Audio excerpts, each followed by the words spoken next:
Bienvenue dans cette nouvelle vidéo. Aujourd'hui, nous effectuerons deux activités dans Power Query.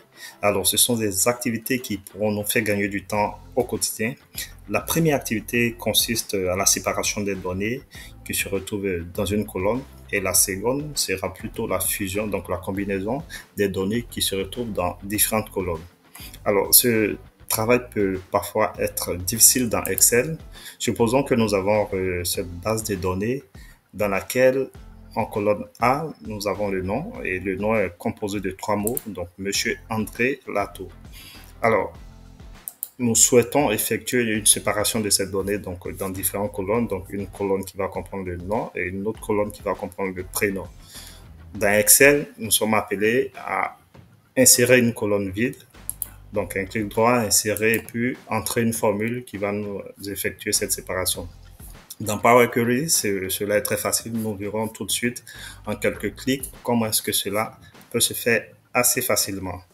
Concernant la deuxième tâche, pour la combinaison des différentes colonnes, nous allons travailler avec ce jeu de données. Donc, nous voyons ici dans ce jeu de données une colonne département et une colonne numéro de département ainsi que la ville et la région administrative. Supposons que nous voulons joindre les données du département au numéro de département. Alors, encore une fois, dans Excel, nous serons appelés à rentrer une formule ou différentes formules pour combiner ces données dans une seule colonne. Par contre, dans Power Query, nous avons cette facilité de combiner ces données dans une seule colonne à travers juste quelques clics en utilisant des formules de combinaison. Alors, let's go dans Power Query pour voir comment est-ce que cela se matérialise. Donc, après avoir ouvert notre dashboard, donc conçu dans la précédente vidéo, vous pouvez la retrouver dans ma playlist. Alors, nous allons télécharger notre jeu de données. Donc, allez choisir les deux fichiers qui vont nous permettre d'effectuer ces deux tâches dans Power Query.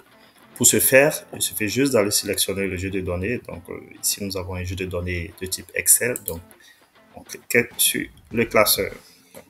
Après avoir téléchargé nos deux fichiers, donc le fichier coordonné, le fichier département, let's go pour la première activité qui va consister à la séparation donc, des données.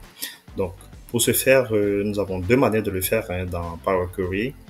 La première manière, déjà, nous allons prendre la première ligne commentaire des colonnes. Donc, pour ce faire, il suffit juste de cliquer sur utiliser la première ligne comme en tête de colonne. Encore une fois, nous l'avons effectué dans la vidéo précédente. Vous pouvez la retrouver dans mes différentes, dans ma playlist. Alors, pour ce faire, nous allons effectuer ici un clic droit. Donc, sur la colonne, on peut juste fractionner la colonne ou encore se rendre dans Power Query, donc dans Accueil, dans la partie Transformer et cliquer sur Fractionner la colonne. Alors, ici, pour fractionner la colonne, il faut chercher le délimiteur qui est, on va dire, pareil à tous les différents éléments. Donc, ici, nous voyons des espaces. Donc, Monsieur André Latour. La séparation ici se fait avec juste de l'espace. Donc, nous allons partir choisir pas délimiteur. Et ici, comme délimiteur, nous allons choisir espace. On peut avoir différents types. Donc, parfois, on a des données où les noms se trouvent généralement dans le fichier CSV. On peut avoir des données qui sont des mots ou des noms qui sont séparés par des points-virgules, autres éléments. Donc ici, on choisit espace et nous allons effectuer cela dans chaque occurrence du délimiteur. Donc nous voulons avoir une colonne pour chaque nom. Donc en cliquant sur OK, nous voyons effectivement qu'on a des différentes colonnes qui vont se créer et là, nous pouvons effectuer, on peut renommer cette colonne juste en prénom. Donc, prénom 1 et l'autre prénom 2. Alors, concernant la seconde colonne ID magasin, donc ici, nous allons un délimiteur qui sera différent.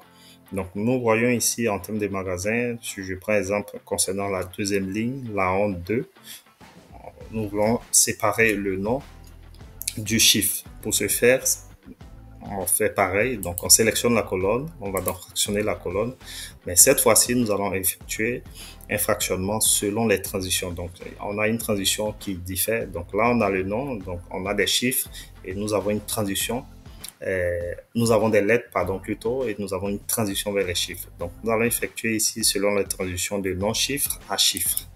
Donc, en faisant ceci, on voit très bien qu'on a une colonne qui ne bouge pas, qui contient les différents noms. Et derrière, nous avons une seconde colonne où nous avons les différents chiffres. Alors, pour la dernière colonne ici, nous avons les différents délimiteurs. Donc, nous allons effectuer deux tâches ici dans cette colonne. La première tâche va consister à séparer les données par la base slash et la deuxième par les traits d'union. Donc, pour ce faire, il suffit juste de sélectionner encore sur la colonne, aller dans fractionner.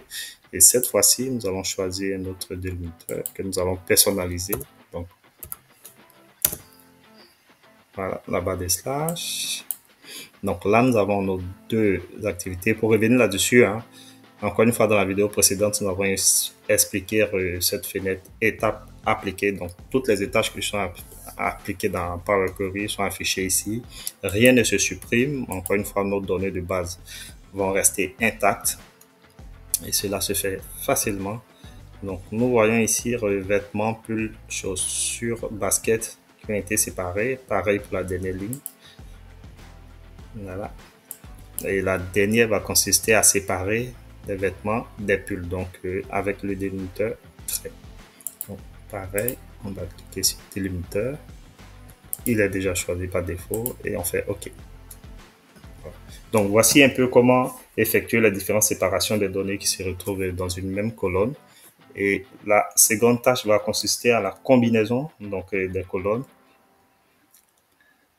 à l'aide de conditions et autres. Donc, dans cette tâche ici, dans ce fichier de département, qu'est-ce que nous cherchons à faire? Nous voyons une colonne qui est pareille.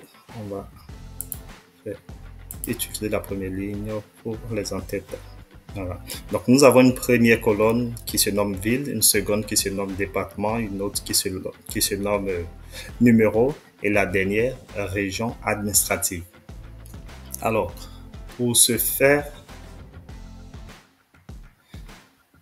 nous souhaitons combiner la colonne département au numéro qui figure en face. Donc, nous allons créer une colonne et donc ajouter une nouvelle colonne ici qui va contenir les informations du département et à la fois les informations du département et à la fois le numéro du département. Donc, pour ce faire, il suffit juste de se rendre dans ajouter une colonne et d'ajouter une colonne, nous allons ajouter une colonne personnalisée et nous avons cette fenêtre contextuelle qui... Et donc, dans cette fenêtre contextuelle, on va juste personnaliser. Qu'est-ce que nous voulons? Département avec numéro. Donc, là-dedans, qu'est-ce que nous allons appeler? Nous allons appeler le département. Donc, on peut faire insérer ou dupliquer là-dessus. Hein. Voilà. Et là, nous allons ajouter un concaténé hein. Voilà, ou un commercial pour ceux qui sont à l'aise. Et nous allons séparer les deux données par un trait d'union. Donc, pour ce faire, il suffit juste d'ajouter trait d'union. Pareillement, on ajoute un concaténé. Donc, tout juste après le trait d'union. Et là, on veut fusionner les données qui se trouvent dans la colonne département avec ceux qui sont au niveau de numéro. Donc, on fait insérer. Et là, par la suite, on peut cliquer sur OK. Donc ici, on a notre nouvelle colonne qui s'ajoute et nous voyons très bien que le nom du département s'associe au numéro. Par contre, nous avons des erreurs qui se retrouvent dans ces données. Pour ce faire, dans la vidéo précédente, nous avons expliqué un peu les différents formats qui se retrouvent au niveau des entêtes dans Power Query. Donc ici, nous voyons très bien que la ville se trouve dans un format test. Mais par contre, au niveau du numéro de département, nous avons le format qui n'est pas bon. Donc, nous allons les mettre sur le format test. Donc, les données vont se mettre en format test. Et nous voyons que nous avons effectué une modification. Il suffit juste de prendre cette modification et la mettre avant l'activité qui avait été effectuée. Donc, en faisant ceci, en cliquant sur la dernière tâche, on voit très bien que la colonne département avec numéro apparaît et bien entendu, département se met avec le numéro qui lui est attribué avec le tiret que nous avons mis là-dedans. Donc, la dernière activité va consister à créer une autre colonne. Donc, la dernière tâche va consister à créer une nouvelle colonne. Et cette fois-ci, parfois dans Excel, on veut créer une colonne et aller chercher des informations qui se retrouvent dans une autre colonne. Parfois, on n'a pas besoin de toutes les informations. Donc, ici, on va créer juste une colonne. Et dans cette colonne, nous allons choisir un numéro. Donc, nous allons dire à Power Query, va nous chercher, par exemple, le numéro 22. Si tu trouves le numéro 22 dans cette colonne, et fais-nous afficher le nom code d'amour. Donc, en trouvant le numéro 22, qui est le département, donne-nous le département en question, donc le nom du département. Sinon, mets-nous une autre valeur, donc on dira autre. Donc, pour ce faire, on reste toujours dans ajouter une colonne ici. Mais cette fois-ci, ça sera une colonne conditionnelle que nous allons ajouter.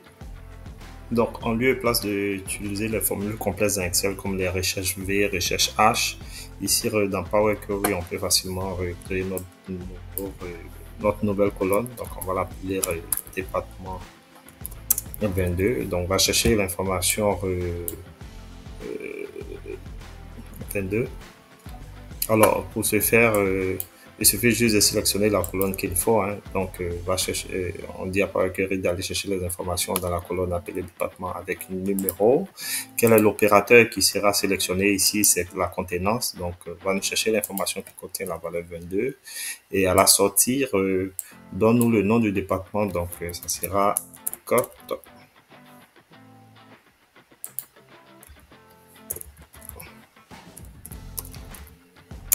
d'Azur. Côte d'Armor. Voilà. Donc, sinon, affiche-nous autre. Voilà. Donc, on peut ajouter plusieurs conditions en fonction de notre besoin, mais à titre d'exemple, on n'en a pas besoin de ce dernier. Donc, on a juste ces différents éléments. Donc, en cliquant juste sur OK, on aura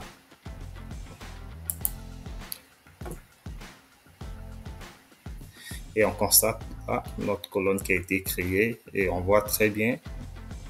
On a juste cette ligne qui contient la valeur V2, donc dans cette colonne, et nous avons code d'amour.